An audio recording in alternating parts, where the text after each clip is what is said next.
अरबी औरतें रात में पति को नारियल का तेल में लहसुन डालकर क्यों खिलाती हैं? ऐसा राज जिसे जानकर आप चौंक जाएंगे। मेरा भाई काम के लिए दुबई गया हुआ था। उसने वहीं एक अरबी औरत से शादी भी कर ली थी। एक दिन अचानक उसकी अरबी बीबी का फ़ोन आया और उसने ऐसी खबर दी कि हमारी जान निकल गई। उसने बताया कि मेरे भाई को हार्ट अटैक हुआ है और वह मर गए हैं। पहले तो मुझे यकीन ही नहीं आया, लेकिन फिर उसने कहा कि वह खुद ही डेथ बॉडी लेकर इंडिया आ रही है। मैं जब तक अपनी आंखों से अपने भाई की डेथ बॉडी ना देख लेती, मुझे हरगिज़ भी यकीन ना आता, क्योंकि मेरा भाई तो हटा कट्टा और जवान था। बिना वजह अचानक से दिल का दौरा पड़ना इंतहा है, गैर मामूली बात थी। और यही बात मुझे बेचैन कर रही थी कि भाई को अचानक अटैक कैसे हो। क्या जवान मौत पर यकीन आना वैसे भी बहुत मुश्किल होता है, और फिर भाई तो हमसे 7 समुद्र पर था। मैं हर पल यही दुआ मांग रहा था कि मेरा भाई ठीक हो और ये खबर झूठ निकले। लेकिन 5 दिन बाद मेरी अरबी भाभी मेरे भाई की डेड बॉडी लेकर इंडिया पहुंच गई। हम सब फटी फटी निगाहें से भाई की बॉडी को देख रहे थे। मेरी अरबी भाभी भी अपने मुंह से चीख चीख कर अपने गम का इजहार कर रही थीं, लेकिन एक अनजान की मौत का कोई गम होगा, आज से पहले से बहुत ही चालक और मक्कार नजर आ रही थी। और मैं तो यह देखकर हैरान हुआ कि वह बहुत ही जवान और खूबसूरत थी, जबकि मेरा भाई उम्र में थोड़ा ज्यादा था। मैंने देखा, पता नहीं क्यों मेरे छोटे भाई को बड़ी दिलचस्प से देख रही थी। मुझे अपनी अरबी भाभी बिल्कुल भी अच्छी औरत मालूम नहीं हुई। घर लोगों से भरा पड़ा था, हर कोई भाई को देखने आ रहा था। ऐसे में मैं ज्यादा देर अपनी भाभी पे नजर नहीं जमा सका। लेकिन रात के वक्त जब मैं छत पर गया तो ये देखकर हैरान रह गया कि मेरी अरबी भाभी मेरे छोटे भाई के साथ छत पर खड़ी थी और ऐसे हंस हंस कर बातें कर रही थीं जैसे कुछ हुआ ही ना हो। भाभी ने तो अपनी इज्जत कभी लिहाजा नहीं किया था और खुलेआम घर में यहाँ वहाँ घूम रही थी, जबकि यहाँ की औरतें ने उन्हें इस बात पर टोका भी था, लेकिन उन्होंने किसी की भी बात पर कोई फर्क नहीं था। मुझे छत पर देखकर मेरी अरबी भाभी ने अपनी हंसी को ब्रेक लगाया। छोटी सी छोटी बात मैं अब तक उन्हें सही तरह से समझ नहीं पाया था। वह मेरे छोटे भाई से चिपकी हुई थी और सरगोशियां में उससे न जाने क्या बातें कर रही थीं। हैरत की बात यह थी कि अरबी भाभी की उर्दू काफ़ी बेहतर थी। कुछ कुछ लफ्ज़ वो अरबी के भी मिलकर अपनी बात समझा दिया करती थी। 2-4 दिन गुजरे, घर में सन्नाटा छाया, तो मैंने इससे जानने की कोशिश की कि भाई को अचानक क्या हुआ था, लेकिन वह भाई के जिक्र पर खामोश हो गई हूँ। कहने लगी कि बस वो इतनी ही जिंदगी लिखवा कर ले आया था। मुझे तो वो छोटी ही लगी थी। अरबी भाभी 6 महीने के लिए आई हुई थीं और 5 महीने गुजर गए थे, लेकिन दूसरे 5 महीने में मुझे उनकी कोई बात समझ नहीं आई थी। हर वक्त खोजती निगाहें से यहाँ देखती, हर किसी से सवाल जवाब करती, पता नहीं क्या जानना चाहती थी। भाई के बारे में कोई बात करता तो चोरों की तरह नजरें चुरा लेती। भाभी का यहाँ आखिरी महीना था। हैरत की बात ये थी कि माँ का रवैया उनके साथ काफ़ी बेहतर था। वो रातों को देर तक माँ के साथ उनके कमरे में बैठी न जाने उनसे भी क्या बातें करती थीं, जिससे मैं पूरी तरह अनजान था। मैं जब भी कमरे में जाता तो भाभी खामोश हो जाती। सबसे ज्यादा वो मुझे ही किनारा करती थी। शायद उन्हें मालूम था कि मैं उनकी चालाकी और मक्कारी से वाकिफ हूँ। जैसे जैसे उनके जाने के दिन करीब आ रहे थे, वो जानबूझकर हर वक्त उदास शक्ल बनाए बैठ जाती और यही कहती कि मैं आप लोगों से हमेशा रिश्ता रखना चाहती हूँ ताकि मेरे पति से मेरा रिश्ता बरकरार रहे। क्या है, वह मुझसे शादी की ख्वाहिशमंद थी और चाहती थी कि मैं उनसे शादी कर लूँ। मुझे यकीन ही नहीं आ रहा था कि इतनी जल्दी वह मेरे भाई का गम भूलकर मुझसे शादी की बात कर रही है। इससे पहले भाई की मौत पर जोर जोर से चीख रही थी और कह रही थी कि तरुण की जगह अब मेरी जिंदगी में कोई नहीं ले सकता। और कुछ महीने भी नहीं हुए थे और वो शादी की बात कर रही थी, और वह भी मुझसे दाल में कुछ तो काला था, लेकिन मुझे समझ नहीं आ रहा था। मैंने साफ इनकार कर दिया और मेरे लिए मुमकिन नहीं था कि मैं उनसे शादी करके उनके साथ दुबई चला जाता। इस तरह मेरी माँ तन्हा रह जाती। बहन भाई तो अभी छोटे थे, और फिर सच तो यह था कि मुझे भाभी के अंदाज और आदतें कुछ समझ नहीं आई थीं। मुझे यकीन हो चला था कि वह किसी खास मकसद के लिए यहाँ आई हैं। मेरे इनकार पर वह बार बार इसरार करने लगी।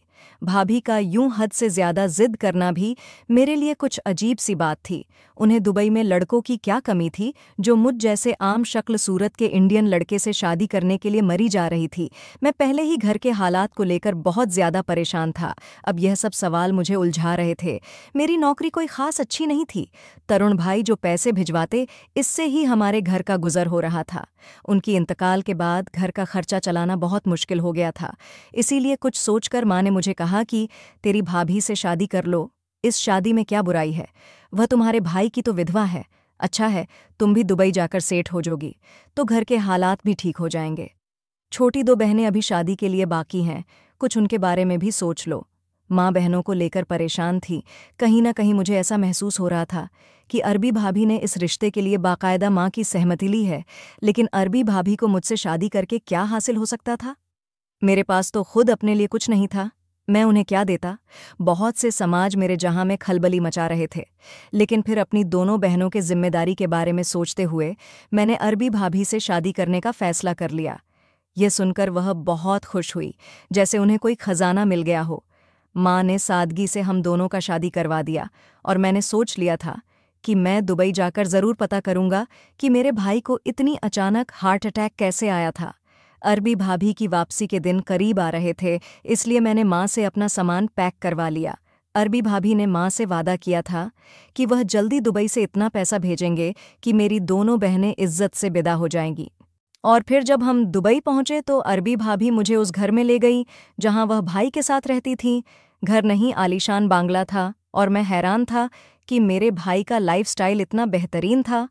मुझे तो कभी इस बात का अंदाज ही नहीं हो सका था और अब मुझे और अरबी भाभी को भी यही रहना था। अरबी भाभी को देखकर एक दौड़ता हुआ हमारी तरफ चला आया और आदाब से सलाम किया। अरबी भाभी ने 2 टूक में सलाम का जवाब दिया और कहने लगी, ये तुम्हारे नए साहब हैं, इनका सामान कमरे में रखवा दो और साहब को भी कमरा दिखा दो। मैं एक नज़र घर का जायज़ा ले लूं।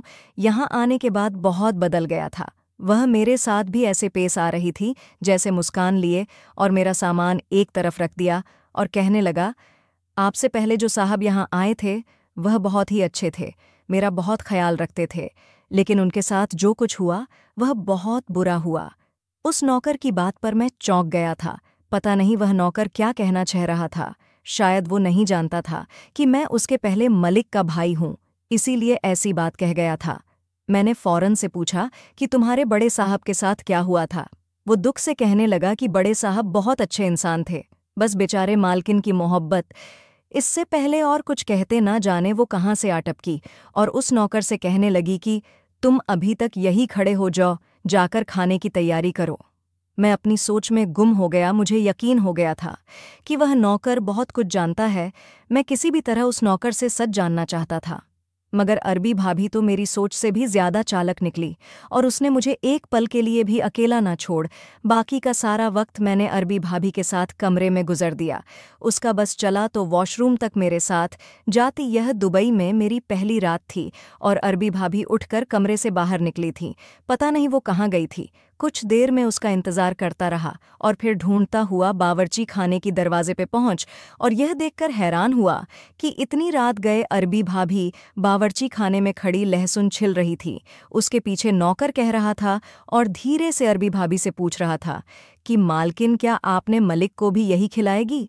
उसकी बात पर अरबी भाभी गुस्से में कहने लगी कि तुम बहुत ज्यादा जुबान चलते हो, बेहतर यह है कि अपनी जुबान बंद रखो, वरना मैं तुम्हारा बोरिया बिस्तर बांधकर तुम्हें वापस अपने बाप के पास भिजवा दूंगी। अरबी भाभी का गुस्सा देखकर वह बेचारा सहम गया। मैं उन दोनों की बातें सुन चुका था, लेकिन मैंने ऐसा कुछ भी ज़हीर न किया। अरबी भाभी पता नहीं क्या बना रही थी। वो शायद मेरे भाई को भी यही खिलाती थी, इसलिए तो वो नौकर ऐसी बात कर रहा था। मैं अरबी भाभी के करीब गया और उससे पूछा कि इतनी रात को यह सब क्या कर रही हो? हम तो खाना खा भी चुके हैं, अब क्या बना रही हो? मेरी बात पर वह मुस्कुराई और कहने लगी, आपके लिए ख़ास चीज़ तैयार कर रही हूँ, जिसे हर रात मैं आपको अपने हाथों से खिलाऊंगी। अरबी औरत अपने पति को ये ख़ास चीज़ ज़रूर खिलाती है। मैंने सुन रखा था कि अरबी औरतें के तौर तरीके काफ़ी अलग होते हैं और वह अपने पतियों का भी बहुत ख्याल रखती हैं। मैं बहुत से सवाल दिल में लिए वापस कमरे में चला आया। कुछ ही देर में एक प्याला उठाई और चली आई। उस प्याली में से नारियल के तेल की बहुत तेज़ खुशबू आ रही थी। मैंने हैरानी से पूछा, ये क्या है? तो कहने लगी कि मैं खास आपके लिए लाई हूँ। हर रात सोने से पहले आपको ये लहसुन खानी होगी। नारियल के तेल में बारीक बारीक लहसुन कटी हुई थी और शायद उसे इसी तेल में कुछ देर पकाया भी गया था। मैंने उससे पूछा, इसको खाने से क्या होगा? मेरी बात पर वो मुस्कुराकर कहा, लगी हर बात बताई नहीं जाती। आप खाकर तो देखिए, आपको कुछ दिनों में खुद पता चल जाएगा कि इसे खाने से क्या होता है।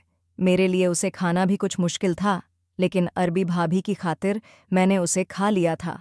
कुछ देर बाद मुझे नींद भी आ गई और अगली सुबह अरबी भाभी ने मुझे कह दिया कि मैं हर जगह उसके साथ साथ रहूंगा, चाहे दफ्तर हो या घर। वो कहने लगी, मैं आपको यहाँ के तौर तरीके भी सिखाऊंगी और अपना कारोबार भी समझाऊंगी। बहुत जल्द आप सब कुछ सीख जाएंगे। मुझे भला क्या है, ऐतराज़ हो सकता था। अलबत्ता उस नौकर से तन्हाई में बात करने का मौका भी नहीं मिल रहा था। मैं अपने भाई के हवाले से उसे बहुत से सवाल करना चाहता था, लेकिन अरबी भाभी मुझे अपने साथ दफ्तर ले गई। अब इस वक्त हम साथ ही रहे और हर रोज़ ऐसा ही होने लगा। आहिस्ता आहिस्ता मुझे पता चल गया था कि वह इस तरह मुझे उसे नौकर से दूर रखना चाहती हैं कि मैं उसके सच्चाई ना जाऊं।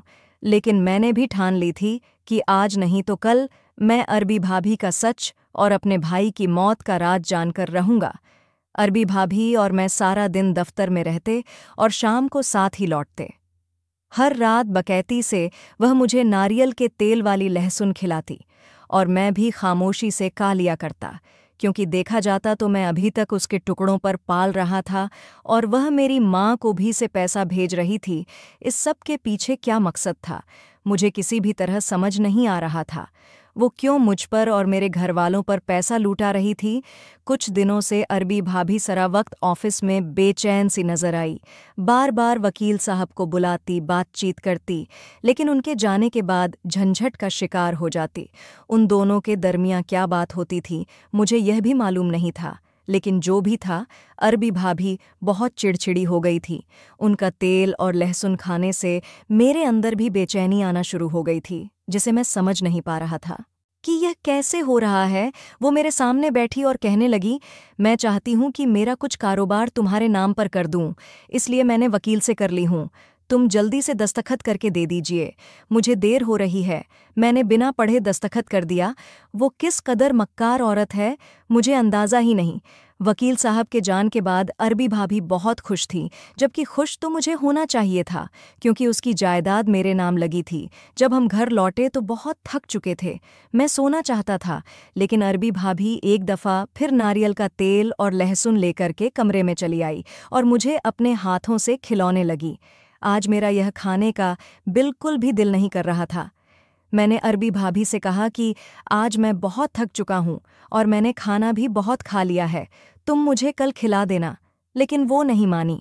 मैं खामोश हो गया और इसी वजह से मेरे सारे जिस्म दर्द रहने लगा था।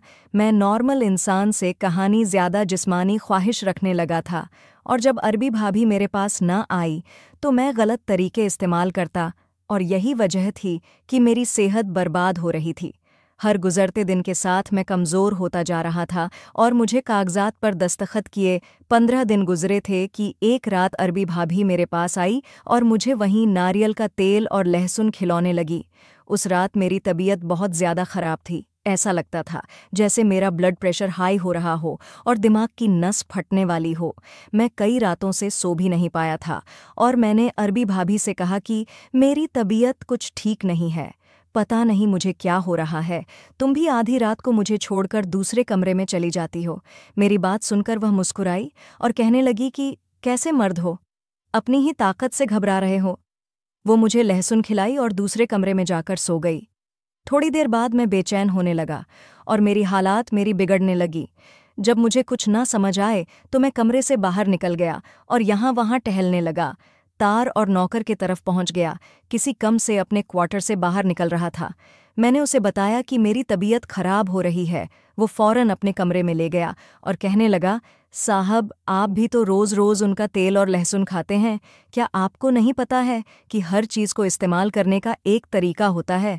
अगर रोज़ाना यह इस तरह खाएंगे तो यह फ़ायदा देने वाली चीज़ आपको कितना नुकसान देगी। आपके भाई ने भी मेरी बात नहीं मानी थी और मालकिन पर एतबार किया था, इसलिए उन्हें भी हार्ट अटैक हुआ था। क्योंकि उनकी तबीयत बिगड़ी और फिर ऐसे ही एक रोज़ उन्हें दिल का दौरा पड़ गया। मालकिन उन्हें फ़ौरन हॉस्पिटल लेकर ना गई और मलिक बच न सके, इसलिए मालकिन को यही सवाल कर रहा था कि वह क्या आपको भी रोज़-रोज़ यही खिलाएंगी। पता नहीं मालकिन क्या चाहती हैं। उस नौकर की बात सुनकर मैं हक्का-बक्का रह गया। समझ नहीं आ रहा था कि अरबी भाभी चाहती क्या है। खुलकर मेरे सामने आ गया। इत्तेफाक ऐसा हुआ कि अरबी भाभी वकील से तन्हाई में बात कर रही थीं और मैंने पीछे से उनकी सारी बातें सुना ली थीं कि मैंने उसके भाई को मारने के लिए ऐसा तरीका अपनाया, किसी को पता भी नहीं चला कि मैंने जानबूझकर उसे मारा है। लेकिन उसके बावजूद भी मेरा मकसद पूरा नहीं हुआ और वह जाते जाते अपनी सारी जायदाद अपने भाई के नाम करके चला गया। वो इतना पैसा काम लिया था कि वह अरबियों से भी ज़्यादा अमीर हो गया था। इस दौलत को हासिल करने के चक्कर में मैं उसके भाई को उठाकर यहाँ ले आई। लेकिन तुम कह रहे हो कि अभी भी काम साथ नहीं हुए हैं। आखिर और कितने दिन मुझे इंतज़ार करना होगा?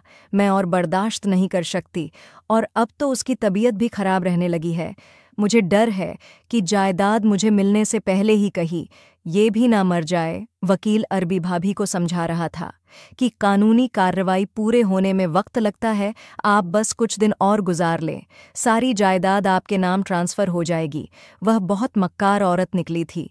मैं पहली नज़र में उसका सच जान गया था, लेकिन मुझे यह नहीं मालूम था कि उसने मेरे भाई को मारने के लिए ऐसा तरीका अपनाया है।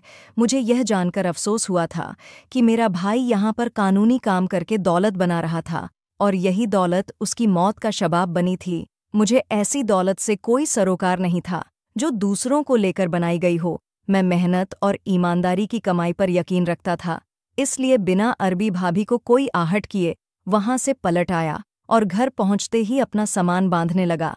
वो कुछ देर बाद मेरे पास आई और देखकर बोली कि तुम कहाँ जा रहे हो? मैंने साफ लफ्ज़ों में कह दिया कि मेरे भाई की दौलत तुम्हें मुबारक हो। मैं दस्तखत कर चुका हूँ, अब हमेशा के लिए वापस जा रहा हूँ। मैं अपनी बूढ़ी माँ और बहनों का सहारा हूँ। अगर मैं मर गया तो वह सब बेसहारा हो जाएंगे। मेरी बात सुनकर वह हैरान थी। उसको लगा था कि मैं इतनी आसानी से यह जायदाद उसके नाम होने न दूंगा, इसीलिए इतना बड़ा खेल रचाया था। मैं अब इंडिया वापस आ गया था और यहाँ अपना कारोबार शुरू किया और अपने परिवार के साथ खुश हूँ। दोस्तों, ऐसी ही अच्छी अच्छी कहानी सुनने के लिए प्लीज़ हमारे चैनल को सब्सक्राइब ज़रूर कीजिए।